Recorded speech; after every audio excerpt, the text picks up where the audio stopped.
Assalamualaikum warahmatullahi wabarakatuh. Anak-anak, bagaimana kabar kalian hari ini? Semoga selalu sehat ya dan tetap semangat. Pada pembelajaran sebelumnya, kalian telah mempelajari perubahan wujud benda. Nah, pada hari ini kita akan masuk kepada tema 3, subtema 4, pembelajaran ke-1 mengenai keajaiban perubahan wujud di sekitarku. Tujuan pembelajaran hari ini adalah 1. Siswa dapat mengidentifikasi informasi tentang proses pembuatan garam dengan benar. Yang kedua, siswa dapat mengkonversi waktu dengan satuan waktu lainnya dengan tepat. Yang ketiga, siswa dapat melipat baju atau kaos dengan menggunakan beberapa teknik melipat dengan tepat. Untuk mengetahui lebih lanjut, kita simak video pembelajaran yang Bu Guru buat ya. Bu Guru akan menjelaskan materi hari ini. Perhatikan gambar yang Bu Guru upload. Coba, siapa yang tahu gambar apa ini, Nak? Ini adalah gambar garam. Gambar sebelumnya adalah gambar garam. Kalian tahu garam, Nak? Rasanya apa, Nak? Ya, garam itu rasanya asin. Dengan adanya garam, dapat membuat masakan menjadi lezat. Makanan yang tidak diberi garam akan terasa hambar. Apa itu nak hambar? Tidak ada rasanya. Ya, yuk kita simak cara pembuatan garam. Garam dihasilkan oleh air laut. Bahan utama garam adalah air laut.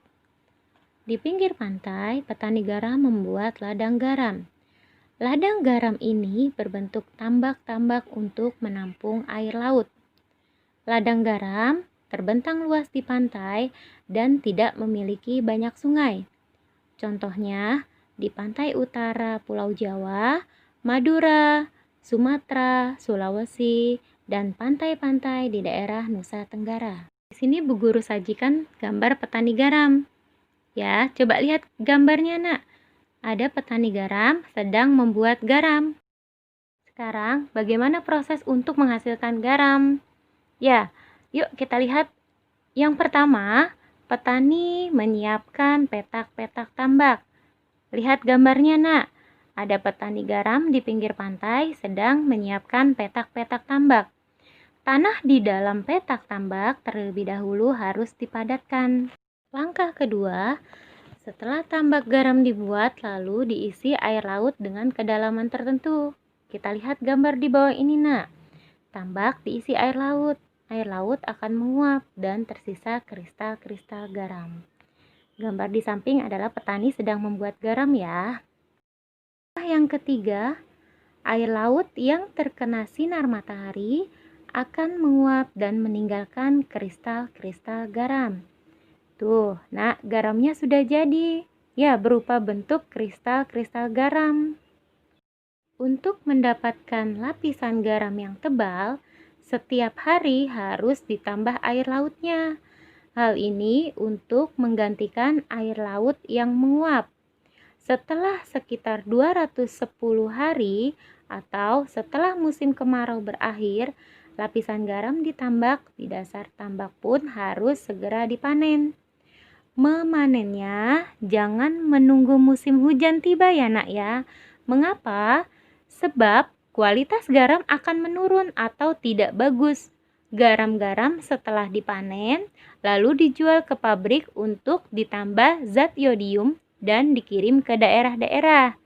Tuh, di situ Bu Guru sajikan gambar garam-garam setelah dipanen lalu dijual ke pabrik untuk ditambah yodium dan dikirim ke daerah lain. Waktu yang dibutuhkan petani garam untuk mengisi satu petak air laut adalah 2 jam. Berapa lama waktu yang diperlukan dalam 1 menit? Ayo, 1 jam ada berapa menit, Nak? Satuan jam dapat diubah menjadi menit. Kita simak video selanjutnya. 1 jam sama dengan 60 menit. Pertanyaannya adalah 2 jam berapa menit? Yuk kita selesaikan. Penyelesaiannya 2 jam sama dengan 2 dikali 60 menit. 2 dikali 60 menit sama dengan 120 menit. Jadi Waktu yang dibutuhkan petani garam untuk mengisi satu petak adalah 120 menit. Kemudian, kita menghitung untuk satuan jam, ya. Pertanyaannya adalah, untuk memanen satu petak garam, petani garam memerlukan waktu 90 menit. Berapa lama waktu yang diperlukan dalam satuan jam? Yuk kita selesaikan. 90 menit sama dengan 60 menit ditambah 30 menit. Sama dengan 1 jam ditambah 30 menit. Jadi, waktu yang dibutuhkan untuk memanen satu petak garam adalah 1 jam 30 menit. Setelah memanen garam, petani membawa hasil panenannya ke pabrik. Waktu yang ditempuh petani menuju pabrik dengan berjalan kaki adalah 1 jam 20 menit. Berapa lama waktu yang dibutuhkan dalam menit? Kita hitung bersama ya. 1 jam itu kan sama dengan 60 menit. Kalau 1 jam 20 menit berarti 60 menit ditambah 20 menit. 60 ditambah 20 sama dengan 80. Jadi, waktu yang dibutuhkan petani dalam menit adalah 80 menit. Untuk selanjutnya, kita mau mencoba. Perhatikan gambar di bawah ini ya, Nak. Sebutkan perubahan wujud yang terjadi pada saat menjemur pakaian basah. Apa, Nak, perubahannya? Jawabannya adalah penguapan. Ya, sama seperti proses pembuatan garam. Di sini gambar ibu sedang menjemur pakaian. Apabila kita menjemur pakaian, kita memerlukan bantuan sinar matahari. Baju mengering karena air dalam baju yang basah menguap terkena sinar matahari.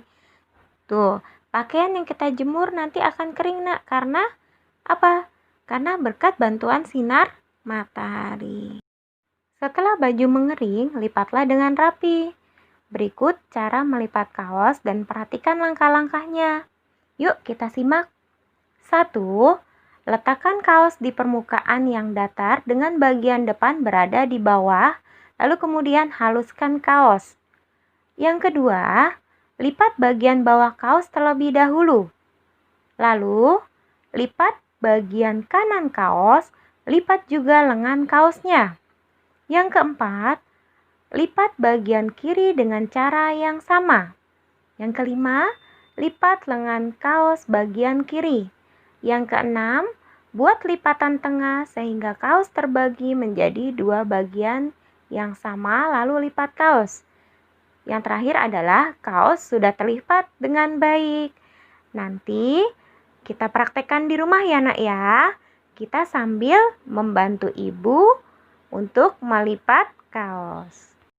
Sekian pembahasan mengenai keajaiban perubahan wujud di sekitarku.